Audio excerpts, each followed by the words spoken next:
kalau makan ketika dia butuh dalam keadaan merasa lesu, ada yang memposisikan makan sebagai obat gitu. Iya. Gitu. Kebutuhan karena kondisi malnutrisi gitu ya. Betul. Nah kami waktu itu mulai dengan tujuan itu menggantikan impor. Tapi ternyata itu tidak gampang.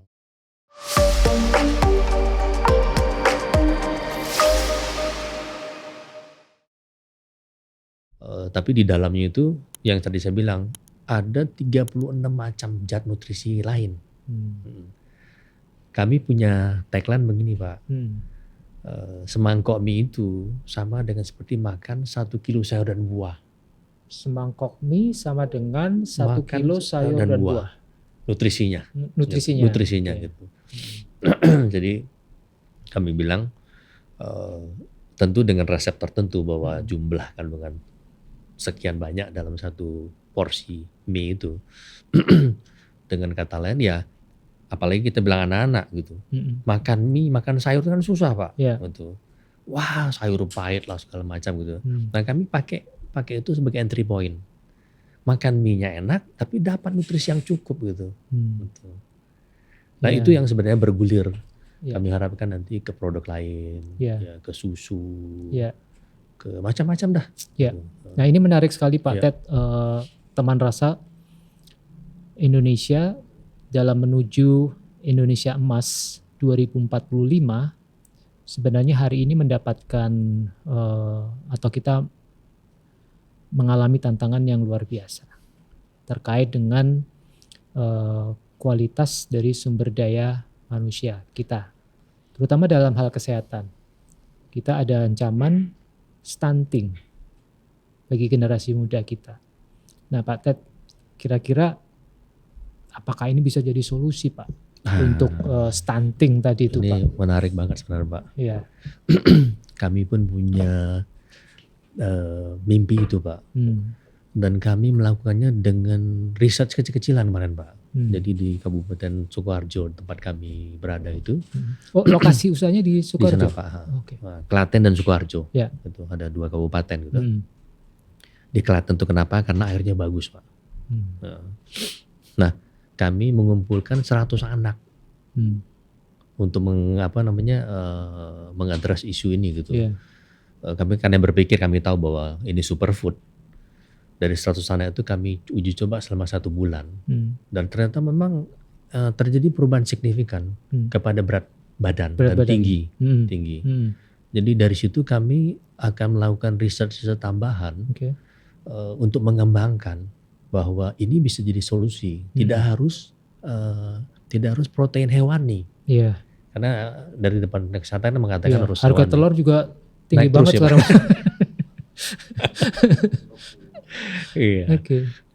Jadi itu salah satu yang menurut kami, karena ini gampang didistribusikan, bisa dibikin dalam bentuk apa saja tergantung kreativitas kita gitu.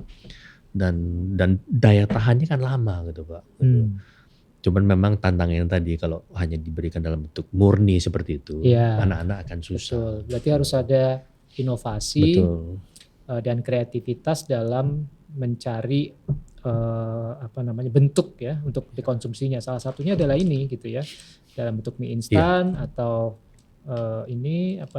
cincau. Juga tadi Bapak sampaikan soya, susu soya, kedelai, bahkan juga kemudian bisa buat tempe ya Pak ya. Betul Pak. Untuk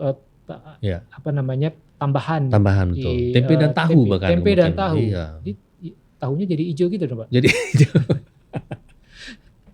Kan tahu kan cuma biasa ada putih Pak, ada kuning gitu kan ya. Paling tahu bulat ya dadakan gitu ya.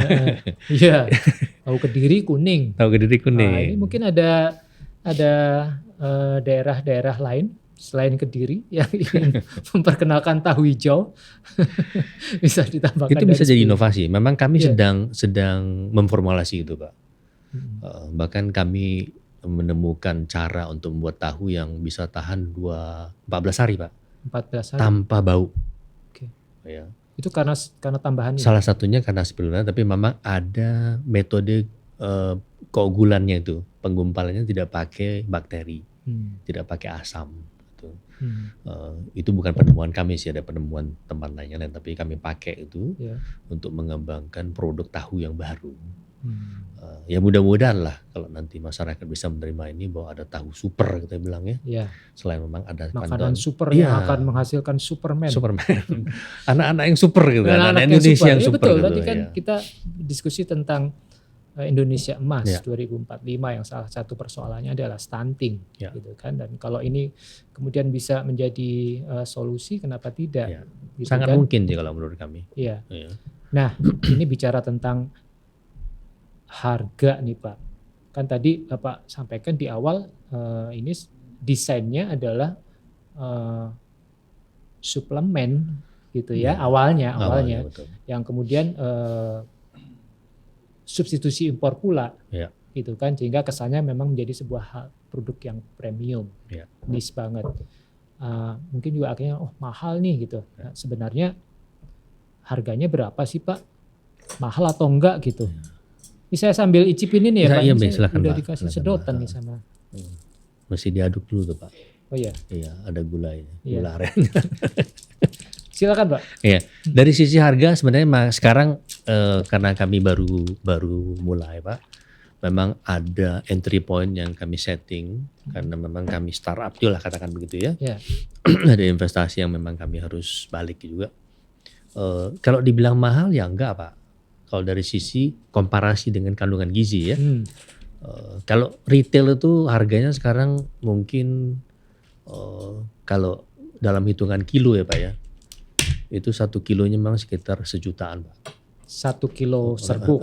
Tapi itu kan 1000 gram. Ya. Ya, jadi kalau kita hitung 1 gramnya kira-kira cuma 1000 perak. Ya. Padahal 1 gram itu kalau kita komparasi dengan kandungan gizinya itu setara dengan makan 1 kilo sayur dan buah. Ya. Gitu. Jadi 1000 apakah mahal? Kita beli sayurnya sekilo berapa tuh Pak sekarang? Pak, enak banget Pak. Iya. Ya kan, sayur Ya. aja sekilo udah 4.000 5.000 kan Pak. Gitu. Itu mana bisa kita makan 1 kilo sayur setiap hari gitu. Ya. Enak juga kan.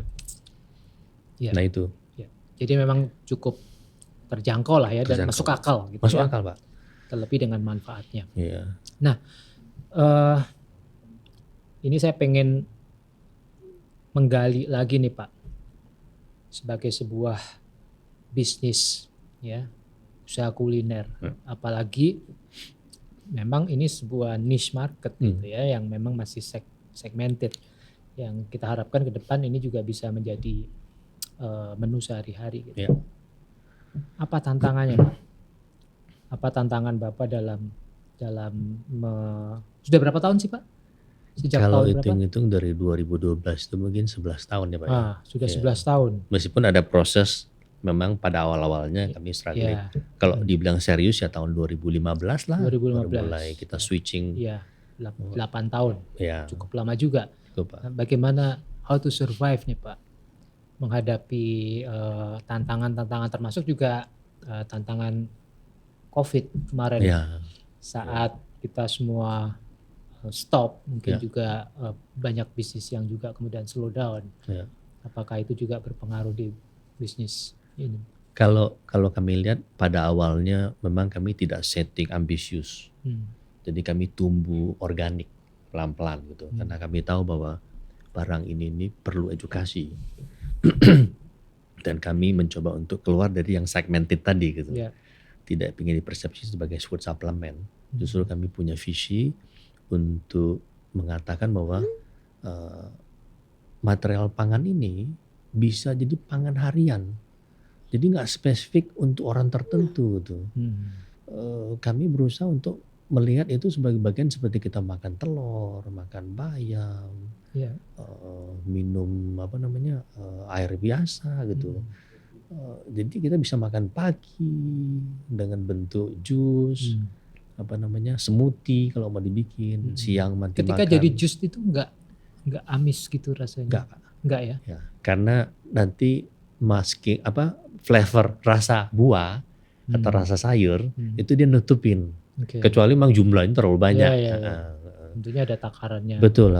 Pas Dan gitu ya. ya, itu tantangannya Pak. di sini ya. Hmm. Ketika kami bikin mie, ketika kami bikin tahu, kita mau bikin cincau, jumlahnya itu memang naik turun resepnya gitu. Ya. Itu sebenarnya yang harus kami alokasikan waktu mengembangkan gitu supaya kami nggak terperangkap dalam satu persepsi bahwa ini adalah food supplement. Ya. Bicara tentang kompetitor nih Pak, seberapa banyak atau sudah sebesar apa sih sebenarnya pelaku industri di spirulina ini, budidaya spirulina ini? Ketika kami mulai itu mungkin kami satu-satunya. Satu-satunya. Iya. Sampai sekarang? Sampai sekarang mungkin ada beberapa, tapi mungkin mereka juga agak tertinggal lah, dalam arti begini. Karena kami mulai lebih dulu. Ya. Kalau kami lihat ada beberapa yang kami amati yang lain itu masih berkutat di food supplement ya Pak. Oke. Ya, mereka Masih ngeliat, tetap masih di situ ini ya. sebagai food supplement. Iya. Ya. Jadi kalau yang masuk ke industri makanan mungkin kami satu-satunya saat ini. Karena kami mengembangkan lebih dulu gitu, Ya. bukan karena apa-apa gitu. Ya. Dan kami mungkin juga banyak mendengarkan masukan bahwa ini adalah sesuatu yang baik untuk dilakukan, tidak sebagai food supplement saja gitu. Ya. Nah, saya pikir kompetisi menjadi sebuah hal yang positif ya Pak, karena memang ini marketnya sebenarnya sangat besar. Betul. Dan masih harus dikembangkan untuk mengedukasi pasar juga. Sementara kalau bicara potensi, ya kan, faktor penting di dalam budidaya spirulina ini karena dia klorofil, matahari kan Pak ya, betul ya Pak ya, matahari. Betul. Nah, kita kan nggak kurang-kurang matahari. Iya, kaya Pak. Kaya matahari gitu kan. Bahkan sekarang panas sekali ya. Wah, sekarang luar biasa panasnya Pak. Nah, artinya kan potensi kita di Indonesia ini untuk menjadi penghasil spirulina terbesar, katakanlah begitulah, kita punya visi seperti itu gitu ya. Di Indonesia ini kan besar banget.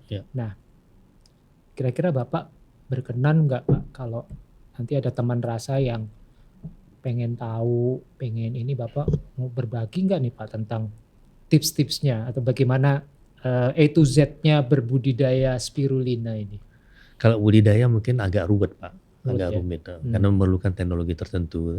Tapi kalau boleh kami sarankan, karena kami sudah mengembangkan, kolaborasinya lebih pada pengembangan pangan yang mengandung itu. Produk hilirnya. Produk hilirnya gitu. Karena ini memang memerlukan teknologi tertentu. Ya. Bukan cuma matahari, dia harus mempertahankan suhu tertentu, aliran air, nutrisi dan segala macam itu. Karena ini kan tumbuhan hidup. Iya. Sama seperti halnya kalau kita menanam durian musangking misalnya gitu, atau varian apa, alpukat yang apa gitu, atau amelon yang spesial gitu. Memang agak spesial sih tanamannya nih Pak. Dan teknologinya memang salah satu yang kami dapat ini adalah karena air tawar yang kami garamin itu kami punya patennya Pak. Oke, ada teknologinya, ada inovasinya di situ, gitu ya. Jadi memang cenderung kami dorong teman-teman yang tertarik, ayo kembangkan apa saja produk hilirnya, gitu. Dan itu terbuka luas Pak sebenarnya.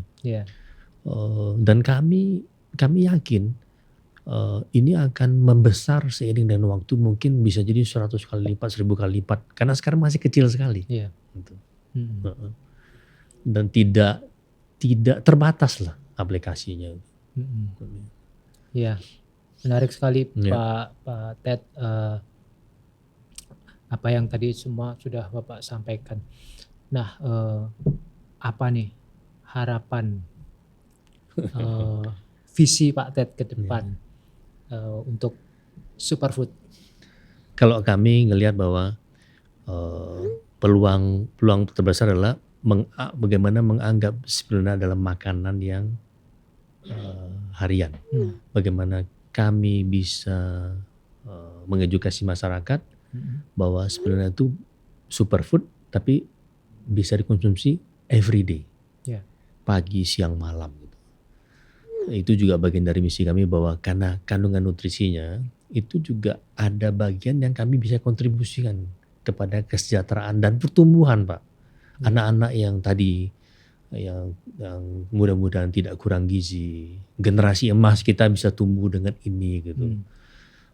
Bahkan ketika kita ngelatin anak-anak sampai kita dewasa, kita kan perlu Pak daya tahan tubuh yang baik gitu supaya kita nggak sakit. Ya. Ini makannya juga bisa. Buat orang tua Pak, ketika mereka semakin menurun daya pencernanya, itu juga jadi bagian sebuah makanan yang sangat baik. Karena orang tua tuh kan kalau makan makanan yang keras-keras kan sulit dicerna Pak. Gitu. Nah ini bisa jadi alternatif sebenarnya. Ya. Jadi dari usia 2 tahun sampai usia 80 bisa konsumsi ini. Kami pingin itu jadi bagian dari menu hariannya mereka. Oke, Gitu. baik. Terus kalau ada teman rasa yang ingin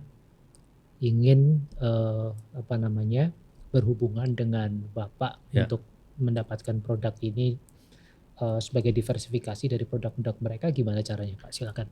Ya, bisa kontak WA saya 0813 8178 0309 atau bisa DM di IG saya. Oh, ada IG-nya? Ya, ada. Ted Samuel.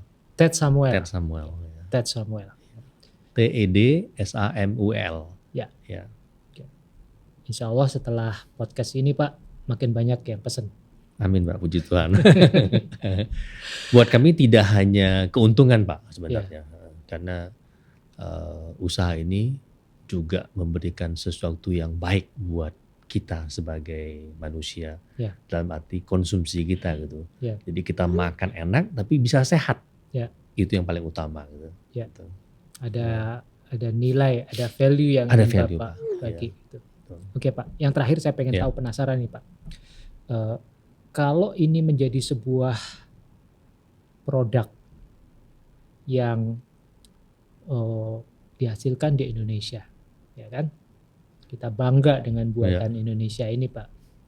Tadi di luar juga ada. Ada rasa yang khas nggak?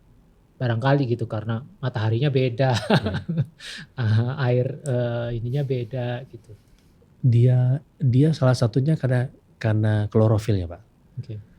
Karena matahari kita tuh sepanjang tahun, ketika tulistiwa, dan kemudian kita menemukan tempat yang memang airnya bagus. Ketika kami compare Pak dengan produk luar, pertama kandung proteinnya beda Pak.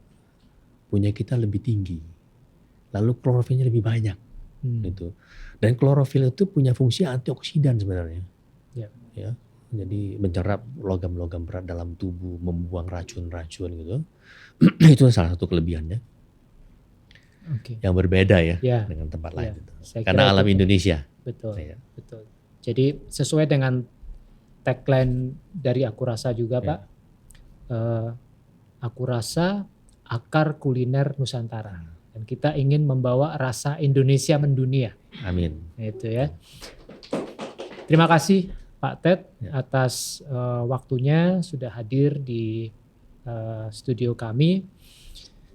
Teman rasa, demikian episode kita kali ini.